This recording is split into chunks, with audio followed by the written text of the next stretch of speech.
Welcome. I'm E.G. Marshall. I don't know about you, but to me, the tinkling sound of a music box has always charmed and soothed me, conjuring up pleasant memories and the balm of sweet nostalgia. It still does, in spite of this story. But if it sends a chill through you, don't please blame it on music boxes in general.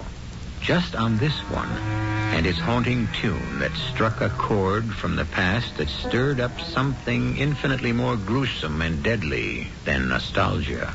Oh, Susanna, we're so lucky. This wonderful house. The future is a dream almost come true already. Do you like your birthday present? I love this music box. I love you, Hank. Everything you do for me.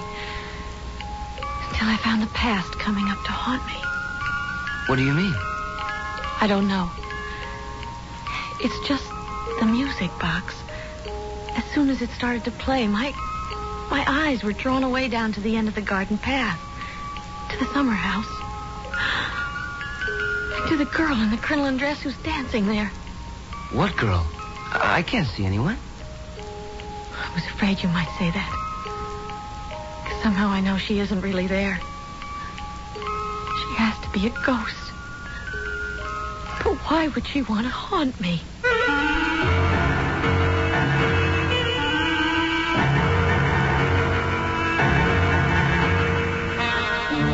Our mystery drama, The Special Undertaking, was written especially for the Mystery Theater by Ian Martin and stars Jada Rowland and Don Scardino.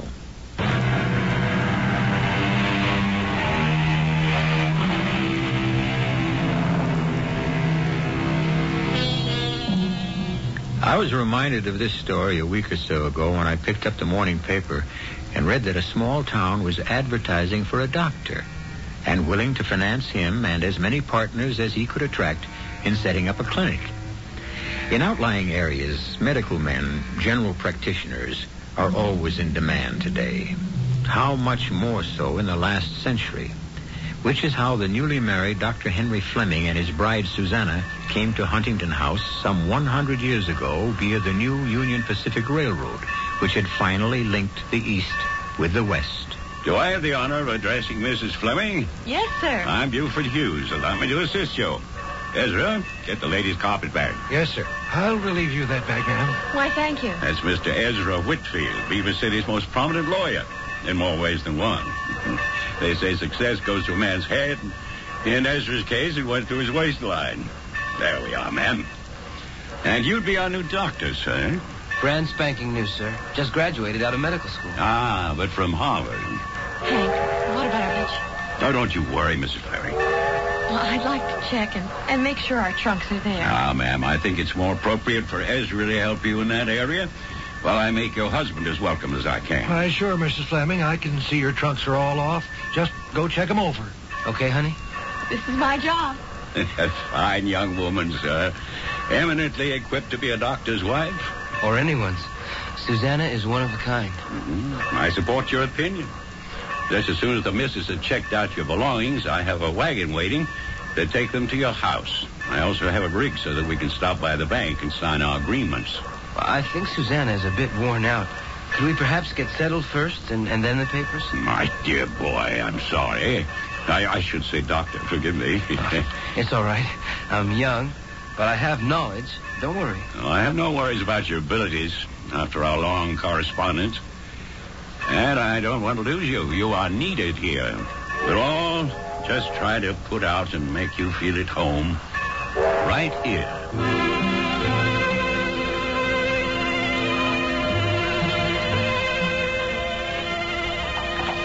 Well, now, sir, there she is. Huntington House.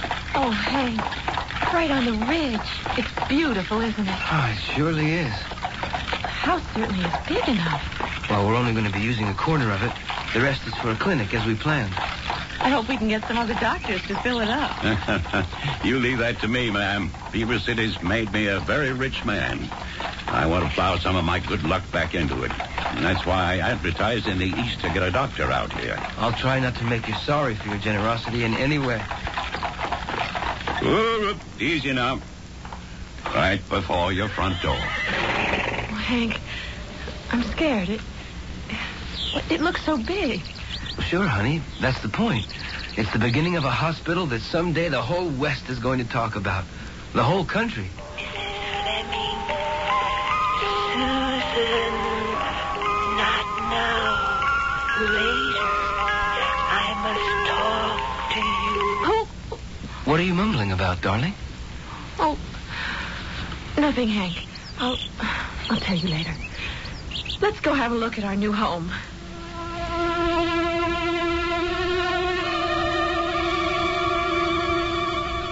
I calculate, with you tired and all after your journey, I should have taken you straight into the house. But with the light going, I wanted to see a little of the grounds. It's amazing. I can't believe the house has been empty all that time. After 15 years, I expected a jungle. No, there's been a housekeeper here all these years. Mrs. Bunter. And for years, her son kept the outside of the place. Oh, Hank, look at that little summer house down at the end of the path. Isn't it lovely? Oh, sure is, Susanna. I want to go there right now. It's almost sundown. I'd let it wait if I was you, Mrs. Fleming. Why? Why, because it ain't going to go away. And I can smell that Mrs. Bunter has supper about ready. I'm sure you must be hungry after the long trip. I know I am. Hungry as a bear. Come on, honey. It can't be all that important. No, of course not. Just a silly whim, but funny how it draws me. As though someone was begging me to meet them there. And so there is. Me, but by moonlight. It's a perfect place for young lovers, wouldn't you say, Mr. Hughes? I reckon that depends on the point of view. Well, shall we travel on in and say howdy to Ellen Bunter? By all means. Don't forget to come back. Susanna, are you coming? Yes. Yes, Hank. Just stay close to me. And don't leave me alone.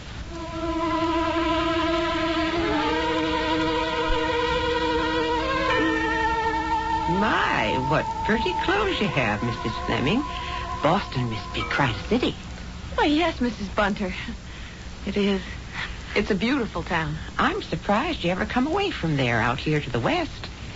If I was you, I'd pick up the skirts and get right back there.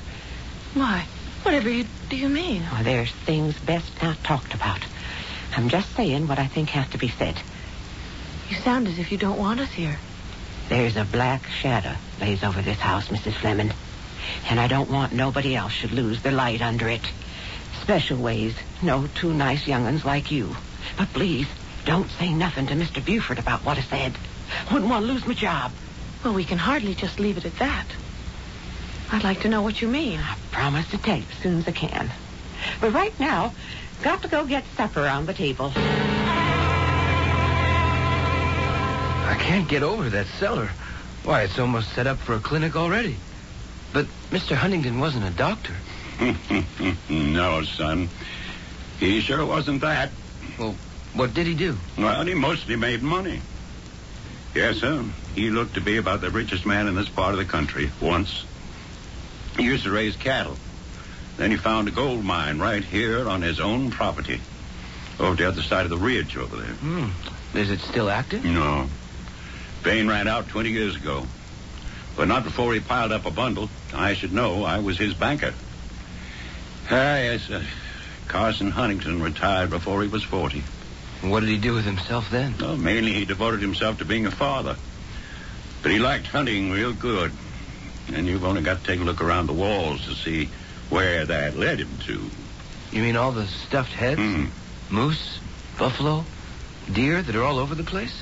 He liked to collect them? More than that. He stuffed them all himself. Built himself all those tile rooms downstairs and worked just like a doctor in a white coat and all. Ah, a taxidermist, eh? More than that. You know how one thing leads to another, and, yeah, well, here comes your lady. I must leave you to your supper. I was just going to ask you if you would join us. Mrs. Bunter tells me there's enough for you, and Mr. Whitfield, too. If you cook like that every night, Mrs. Bunter, I may just abandon my wife. Oh, thank you, sir. But I'm sure she's a mighty fine cook herself. Oh, matter of fact, you wouldn't think of it to look at her, but she is. And a housekeeper. Sure is good to see love lighting up this gloomy old place again. Just like the good old days, Buford, huh? Yes, Ezra, but let's not go digging into the past. These two young folk represent the future. They're not interested in what's been. Oh, but we are. At least I am. Oh, so am I. I'll just take the tray out to the kitchen. I'll bring the coffee in soon. Poor Ellen. No wonder she doesn't want to listen to... Ezra, you talk too much. What'd I say? Nothing much so far. It's usually too much. I reckon I have to tell you a little about the house. But it's better for you to get it from me than from some old windbag like Ezra. Tarnation, Buford, that's no way to talk. I tell you what it is, Mrs. Fleming. A house stays empty like this one did for over 15 years. And people start to build legends, even a dried-up old lawyer like Ezra here. Now, I'm a banker, businessman. I'll give you the plain facts. We'd appreciate that, sir. I'd like to hear the legends. Well, let's start with the facts. It's about 60 years back that Carson married Sarah. 62, almost to the day. Well, you're old enough to remember exactly. It was before my time. I'd just opened my office, and Carson Huntington was one of my first clients. His folks had left him quite a spread, and he sold off enough cattle to build this big mansion for Sarah. Oh, she was a beauty, all right, and well fixed herself. That was some wedding. No, we don't have to go into every detail. I only mention it because they were so happy, those two. Just like these young'uns. And how could they have known the tragedy that was to be the most part of their lives? Tragedy? I suppose 20 years longing for a child and never being able to produce one isn't tragedy enough. I suppose when Rachel did come to him, her being born premature and blind and mute wasn't tragedy. I suppose Rachel's death... That's enough, Ezra. No, please. We'd like to know. No, what Ezra says was true. Sarah did have a baby, too late in life. A little wisp of a girl who was blind and mute. They doted on her, devoted 16 years of their lives to bringing her up, pampered and coddled her like she was made of china. They were recluses here and saw few people. When Rachel was 16, she fell in love. With Ellen Bunter's son, Elisha. Lost at Chickamauga in the war between the states, rest his soul. Lord rot it, you mean? He was in his 20s, and he just took advantage of the poor little thing. And naturally, it was an unsuitable match from any point of view. So the boy was fired by Carson and ran off to join the army. Rachel took it real hard, thinking he'd run off on her because of her deficiencies, and went into a decline and died from a kind of colic. Broken heart, more likely. If any hearts were broken, it was Sarah and Carlson's. And after the burial, they holed themselves away here at Huntington House. And no one saw hide nor hair of them for a year. And then one day, suddenly, unexpectedly, they both died. Like a bolt from the blue. He means that quite literally. They were on their way to church on the anniversary of Rachel's death and pulled under a tree to escape a sudden thunderstorm. The tree was struck by lightning, and both of them were killed. How awful. Yes. There were no relatives. And the will specified that the house was to be kept and maintained in perpetuum. Yes. Now, I think Ezra and I should mosey along and let you settle in.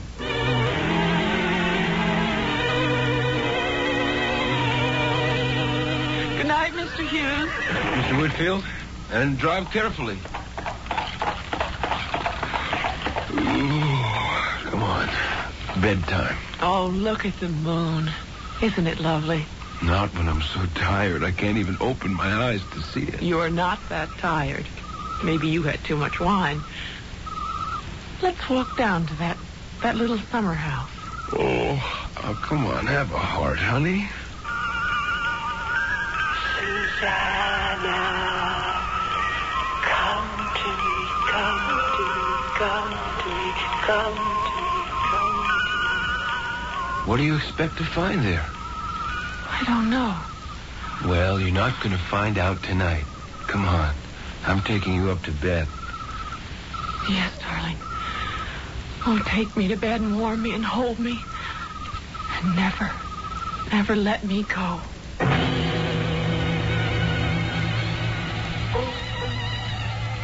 Susanna finally fell asleep, shutting her ears against that still, small voice in her head.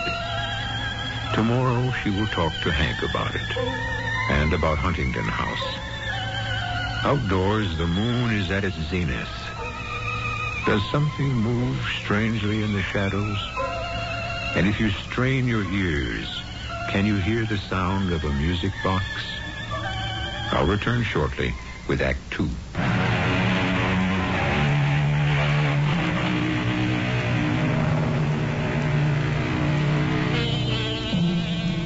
It's just before dawn, with the moon sloping down the sky, the last of the full moon. In the strange new bed in Huntington House, Dr. Henry Fleming lies sleeping gently. Beside him, Susanna stirs with little whimpers as that importunate voice penetrates her sleep.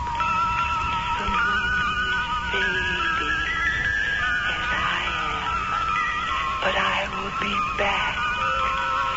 Susanna, forget me not.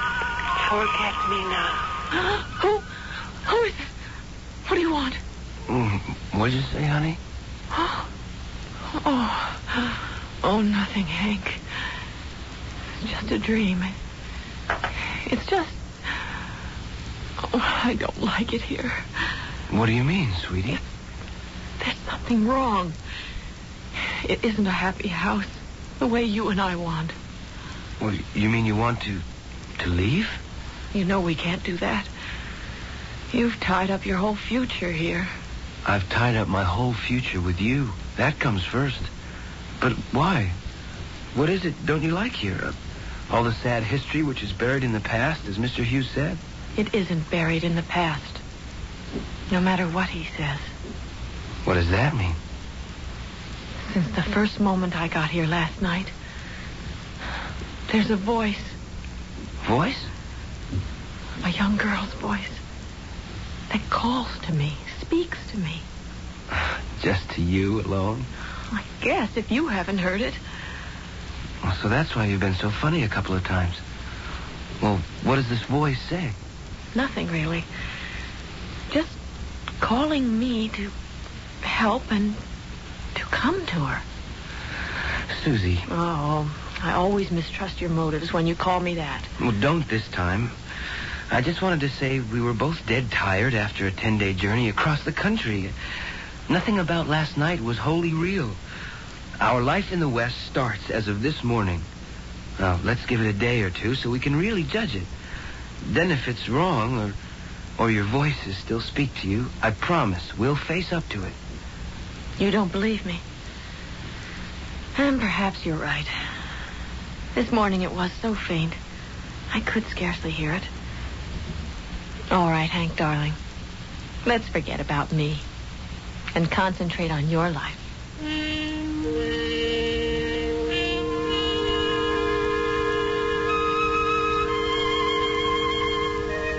Oh, Ellen. I mean, Mrs. Bunter. An apron full of fresh eggs. Every morning, ma'am, if you want 'em. We have a power of layers. Can I help fix breakfast? Oh, a lady like you has no place in the kitchen. I want to be here. And do I have to call you Mrs. Bunter? Couldn't it be just Ellen and Susanna or Susan or whatever you want to call me? You're a sweet child. And it's good to see a bright, fresh face here. But is it wise for us to be that close? Well, I don't care if it's wise. I need a friend. And someone to answer some of my questions. All right, little one. You have a friend. I'm so glad. Yesterday, I thought you would have done anything to get me out of here. I should be ashamed, I suppose. This house has been my life, but for all the tragedy, it has treated me well enough. Then why do you resent my coming here? It isn't you, dear heart. It's only that I thought the past was buried. Why don't you accept your good fortune as it is and leave the ghost of yesterday buried and forgotten? I will. If they leave me alone. No, I don't know what you're talking about. That's two of us. Yesterday, when there was time, you said you would explain about the black shadows that lie over this house. It isn't the time yet. Certain people would be judged wrong. Rachel Huntington, for example? What do you know of her? Only that she died mysteriously. And that she loved your son. My son. My son that was. A fine, true boy then, until he was cast out. What happened? I neither excuse him or blame him. They might have found a life together. Instead, my Elisha was thrown out, sent to be cannon fodder, because two children of love had committed the oldest sin in the world, a sin that wedlock would have wiped out. I didn't realize that. You mean that Rachel... I didn't know it myself, till after Elisha had been sent away, for sure. Till after her death, when I talked to Mrs. Huntington. Will you tell me what you were hinting at last night? I think you ought to go from here, now, while the going's good. It's funny. I get a feeling you're thinking less of me than you are of yourself. Maybe you're the one who should leave. Oh, no, please. Please don't send me away. I promise. If you promise to let me stay, I won't open my mouth again. It's just so strange about Mrs. Bunter, Hank. I mean, you know I'm sensitive to people. Don't I just, my little witch, or medium, or whatever you are? No. Don't talk about me like that. Darling, I didn't mean anything. It's just that you are psychic, clairvoyant. You have some kind of perception that's extra, more than other people's. You do believe that, don't you? Even if you're a doctor. Too many things have happened in our lives for me not to. Remember how you woke me, crying, to tell me that my father was in danger? Yes. And we found out afterward it was exactly the moment he'd had his heart attack. I don't always see bad things. Of course not. You also told me the moment our child started to grow inside you. Long before any doctor could have known. Darling, I believe in your intuitions. What about the voice you thought you heard when we first came here? Oh, there hasn't been a hint of that for a month. I don't know what it was. What's that you have in your hand? Oh, it's funny. I was poking around on the second floor, in that sort of special little wing. The one you were thinking about for the laboratory and all the new microscopic equipment for research. Yeah? Well, that's where I found this box, just lying in the middle of the floor. What is it? It's a music box. Oh. An old one that doesn't work. Are you sure? Well, it's probably just rusted, needs some oil. Could you fix it? Maybe. I'm not sure I want to. I want you to. That's a strange tone from you. Oh, I didn't mean... Please, Hank. I'd like you to try to make it work. If you'll tell me why it's so important. The voice I thought I heard when we first came here, when it spoke to me far away in the background, a music box was playing. I see. Is that why you hesitate? Partly.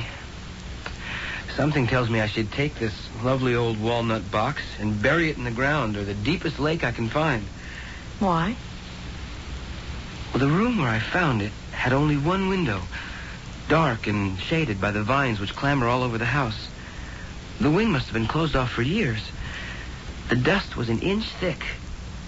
It was eerie that everywhere I went, I left my footprints outlined clearly behind me. Wait till Mrs. Bunter and I get in there with some mops and a broom. We'll chase the dirt out and wipe out your footprints. Oh, I'm sure you will. There's only one thing you can't wipe out. What's that? The spot where the box was lying, covered with cobwebs. Well, why can't we clean that up, too?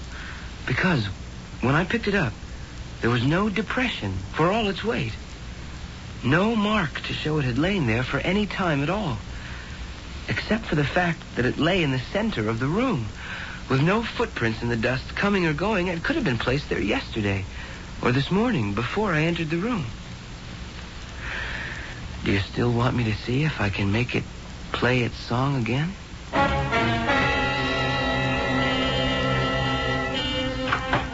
Hank?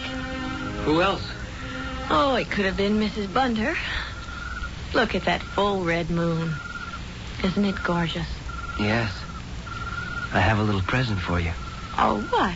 Your music box. It plays now. Let me hear. Very well. Do you remember something? What? Today is your birthday. That's why I worked so hard to have this ready for you. I know it isn't much of a present, but this year, with all the other expenses and... What is it? That melody. You know it? That's the song that was playing behind the ghost voice. What is it, darling? Look. Where? At the summer house. Don't you see her? There's nobody there. Yes, there is. See how she floats and spins with her crinoline swirling around her. She's calling to me. I can hear her. I've got to go to her. Come with me, Hank. Come with me. Don't worry, Susanna. I won't let you out of my sight.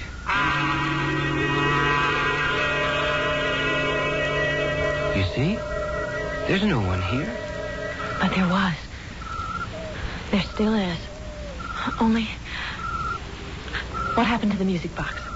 It ran down. Wind it up. No. I should never have fixed it so that it would play. It doesn't matter. She would have reached me anyway. Wait. Find me. Come to me, Susanna. It's Rachel. How? The music box. The music box. Was she just talking to you? The ghost? Yes. It was Rachel. But she's been... How could she talk to you? She was amused. I don't know. I don't think she wants to hurt me. She wants me to help. Help her to do what? How? I don't know. I'm not even sure it's a ghost that's trying to reach me. That's what scares me more than anything. Susie, you can't be serious. What are you trying to say? There's something terribly wrong about it all, darling. And somehow Mrs. Bunter is mixed up in it. I know she is. In what way? Well, you know I like to keep charge of household accounts and things. The supplies, the towels and linens, everything that goes with the house. Too many things are missing. In too obvious a pattern. Hank, there's someone living in this house we don't know about. And you think... What can I think? You mean that Rachel never died? That somehow she's still alive? I think she's not in her grave. And that she is calling me for help to get her out of some captivity that has chained her for 15 years. Somehow, I've got to find a way to help her.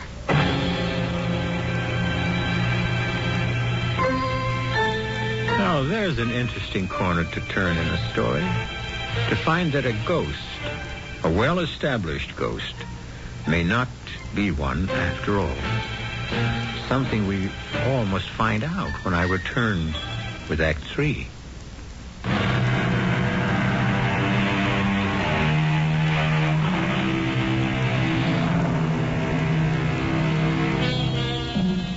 The full moon passes for a moment behind clouds, allowing Hank a worried frown which he can conceal from his wife.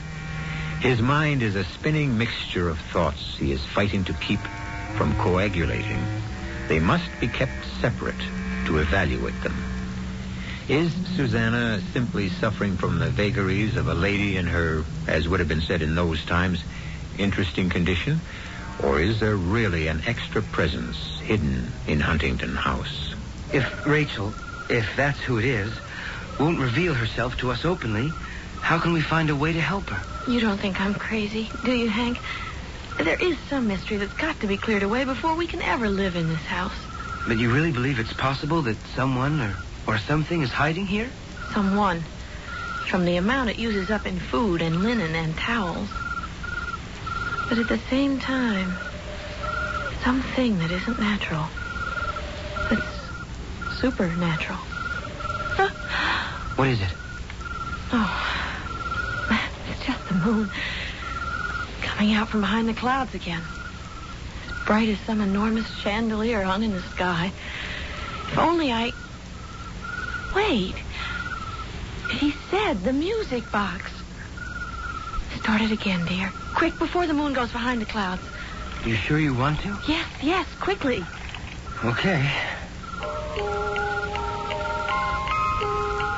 Well? Look. There she is. Dancing. Where? Up the path, towards the front door. And she's beckoning for us to come. Oh. What is it? Oh, the moon behind the clouds again. I can't see. Come on, let's go. There's no one here. The front door's opening. What happened to the music box? It stopped. I don't know why. Oh, there you are, Dr. Fleming. What is it, Ellen? What's wrong? I think he's dying. Please, could you come to him and try to save his life? Even if he isn't worth it. Save whose life? My son. I'll show you where he is. He's hiding out in the barn. Hold the lantern higher, Mrs. Bunter. That's it. Hurt there? Some. How about here? Oh, that hurts pretty good. He's burning up with fever. We've got to get him up to the house, see if we can't bring it down. Oh, no, sir. You bring me up to the house, and you're just signing my death warrant. What's he talking about? There's a wanted poster out for him. Murder and highway robbery. He killed a United States Marshal making his getaway up Cheyenne Way. If I can't get him where I can treat him properly, it won't be the government signs your son's death warrant. This is your son, Ellen? More's the shame. Yes. But I thought he was dead in the Civil War. I'd take more pride in him if he had been. But he deserted the army to take up with a bunch of cutthroats and outlaws, robbing and stealing and killing. Till he got wounded and came crawling home to me to beg me to save his life. What could I do? He was my only child. I didn't know how to turn my back on him. I should never put you on the spot, Ma. I don't deserve nothing better than I got. A bullet in the gut. I should have let it take me its own good time. Just what it's doing. Oh, no. I was wide open and bleeding like a stuck pig when I crawled in here over a month ago. Ma nursed me back to health, and the wound closed up. And then this damn fever got to me. The fever's because you still have that bullet locked up inside you. It's festering. You have peritonitis. And the poison will kill you unless I get that bullet out. You a real doctor? I have a sheepskin, says I am. And that means by law you're going to have to let them know I'm still alive, and I'm going to have to hang just the same. We can talk about that later. Oh, no, sir. Johnny Law don't get me. Now, everybody stay right where they are. Nice and easy while I get out of here. Elisha! Ain't no use trying to reach for me. You lost me a long time ago. Just like I lost myself. The only thing outside of you I'm really sorry for is I never should have hurt Rachel. The funny thing is, I really loved her. If only we'd ever had a chance. Oh, Mom, I wish I could have done better by you and Rachel. Elisha! Hush, Mrs. Bunter. Let my husband handle it. I'm sorry. It was too late. This time he's really dead.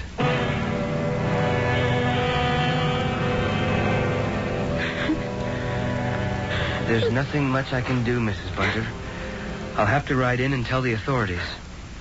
There was no real excuse for all the things he'd done the past few years. If he'd ever had the chance, he might have amounted to something. You should have seen him with Rachel. Oh, don't torture yourself with memories. Well, I can with the good ones. In spite of the misfortunes birth brought her, she was so bright and full of the joy of life. You should have seen her dance. Dance? She was blind, wasn't she? Oh, that seemed to make no difference.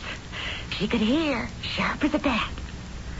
I always said what a pity it was they never got her a pianoforte for her to learn to play by herself. But they never did. just music boxes? Oh, yes. Like this? Well, yes. That looks like one of them. That box does seem familiar. Ellen, are you sure Rachel Huntington is dead? Well, I'm sure she is. I know it. To keep her from running after my Elijah. They poisoned her. What? Did you actually see her dead? They'd sent me away. And then she died so sudden. And I came to the funeral and I stood in the back so it wouldn't be seen. And I saw the coffin lowered into the ground and the dirt covering it. And the minister commending her to heaven. Is that what you mean, Miss Susan? I don't know what I mean. And this isn't any time to talk about it. First of all, let's go get the minister and see your son decently buried. You sure you don't want to come with me? No, darling, I really think I ought to stay with poor Ellen. You're not afraid of anything? Why should I be? Well, you were the one who sensed another presence in the house. But that's all over. Now we know it was Ellen's son. Only that's not what you were hearing. You were hearing a woman's voice calling to you. To help the man she loved, who just died. And who must be with her now. There's nothing to be afraid of anymore. I don't know. I'm not sure I should leave you alone. Oh, don't be silly. You'll be back in an hour or so. And even if poor little Rachel wanted to haunt me, she couldn't mean me any harm. Well, it's a dark night. And even if she wanted to, she only seems to come when the moon is bright. Promise me you'll go straight to bed, lock the door, and wait for me. I will. Hurry, darling. Like the wind. You go straight upstairs. Bye, Susanna. Bye, Hank. Aren't you going up to bed, Ellen? Yes, I suppose so. I don't know what for. I won't sleep. You must. Come on. We'll have a hot toddy in the kitchen and then go up together.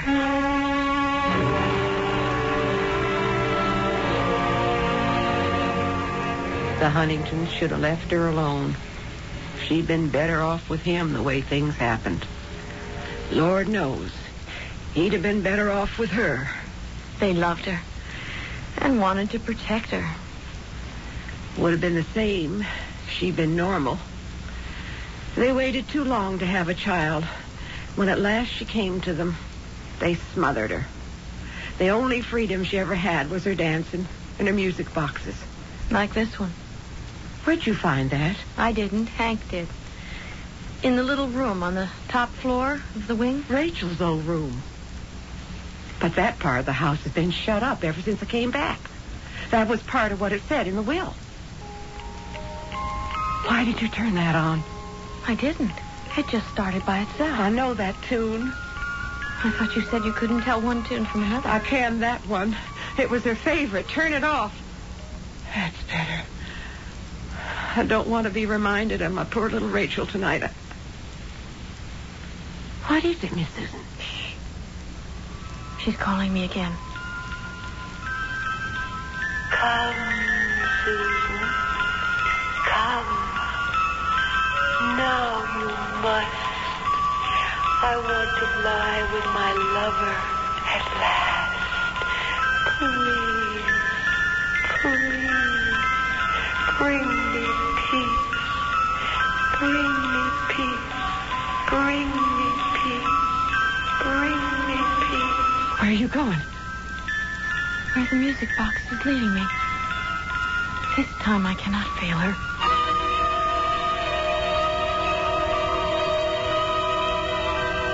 Don't go in there. That's Miss Rachel's old room. This is where she bids me come. Hold your candle higher. It's empty now. Nothing left but dust. But it's less than half the room. There's a wall built there. Where? In front of us. There are two great windows beyond that. They look down on the garden, but this wall, I don't know where it came from or when it was built. Or why? There's no door in it. It's papered all the way across. My candle blew out. My lantern's still lit. And look, there, where the wind tore the paper off the wall, There's a door. Don't go in there, Miss Susan. I have to. This is what she's been calling me to do. Oh, my God. What is it? Look. On the bed. It's Miss Rachel's room. Just as it was. And that's her. Just as she was. Oh, the good Lord protect us. How could she still be alive after 15 years? I knew you, son. I knew. Take me to the grave so I can sleep at last.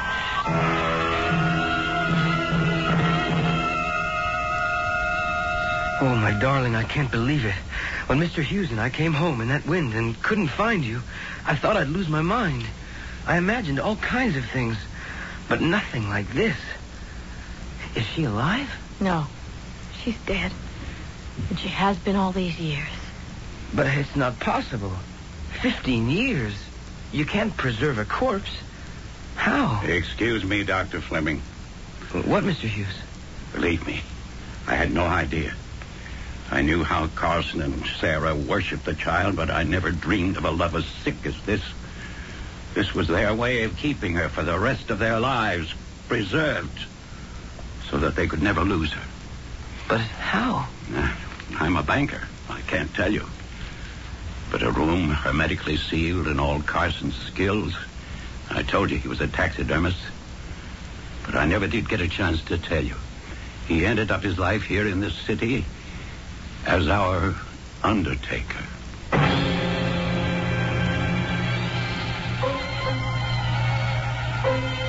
A grisly ending to a weird story, and yet a happy one. Rachel Huntington was finally laid to her rest alongside the man who might have been her husband. Huntington House was cleared of all shadows and became the nucleus of one of the country's finest hospitals, renowned for the miracles it achieves in saving life rather than preserving the illusion of it. I'll be back shortly.